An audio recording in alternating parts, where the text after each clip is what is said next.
Ada seorang influencer muda nih di Indonesia yang lagi kena masalah besar. Masalahnya soal duit miliaran rupiah. Gimana ceritanya? Oke, kita bedah bareng-bareng. 3 miliar rupiah. Coba bayangin, ini jumlah kerugian yang katanya dialami satu orang aja. Gara-garanya?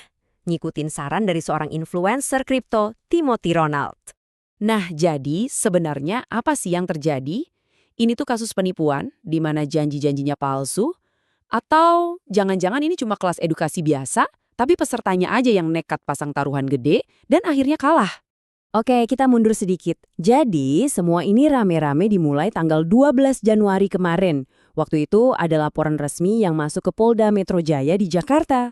Yang ngelaporin ini namanya Younger. Dan tuduhannya serius banget.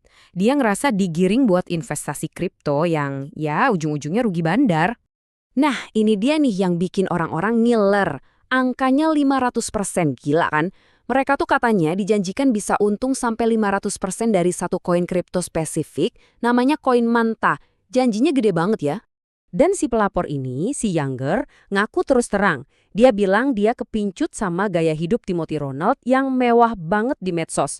Ya tahu sendiri kan, flexing di Instagram, pamer kaya dari kripto, sukses di usia muda, siapa coba yang nggak tergoda?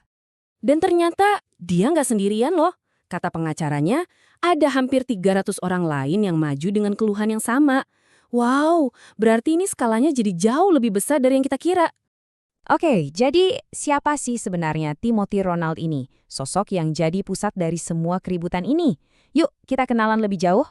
Cerita hidup Timothy Ronald ini, wah bener-bener kayak cerita from zero to hero yang disukai anak muda zaman sekarang. Coba bayangin, dari umur 15 tahun jualan pomade, sampai akhirnya jadi suhu keuangan buat Gen Z. Dia berhasil banget ngebangun image sebagai orang yang sukses mecahin kode kekayaan di usia muda. Nah, pusat bisnisnya itu ada di platform yang namanya Akademi Kripto. Disinilah dia jualan akses. Akses buat apa?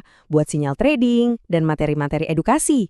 Biayanya juga nggak main-main loh, demi bisa dapat contekan rahasia investasinya. Tapi pas tuduhan makin kencang, tiba-tiba muncul nih seorang pembela kelas kakap.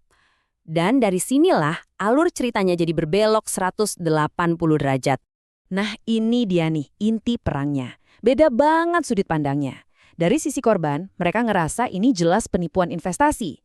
Tapi dari sisi pembela, mereka ngotot kalau ini tuh murni jualan jasa edukasi, bukan terima titipan dana buat diinvestasiin. Pengacara kondang Hotman Paris maju nih. Argumen dia simpel banget. Timothy kan nggak pernah terima uang langsung buat diinvestasiin. Jadi ya menurut dia, nggak ada itu yang namanya kejahatan penipuan investasi. Gak cuma itu, Hotman Paris bahkan ngelempar bola panas lain. Dia bilang, jangan-jangan semua tuduhan ini muncul bukan karena ada yang salah, tapi lebih karena, ya, rasa iri aja lihat anak muda sukses.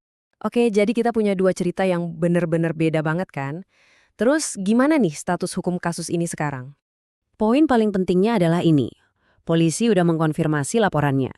Jadi status resminya sekarang, kasus ini masih dalam tahap penyelidikan. Artinya, mereka bakal periksa saksi-saksi dan semua bukti yang ada. Kasus ini ninggalin kita semua satu pertanyaan besar, terutama di zaman media sosial kayak sekarang. Sebenarnya, di mana sih batas antara ngasih edukasi keuangan sama tanggung jawab sebagai seorang influencer? Nah, yang perlu banget kita pikirin bersama adalah, kalau nasihat finansial itu dijual kayak produk, terus ada yang rugi, siapa yang harusnya nanggung resikonya?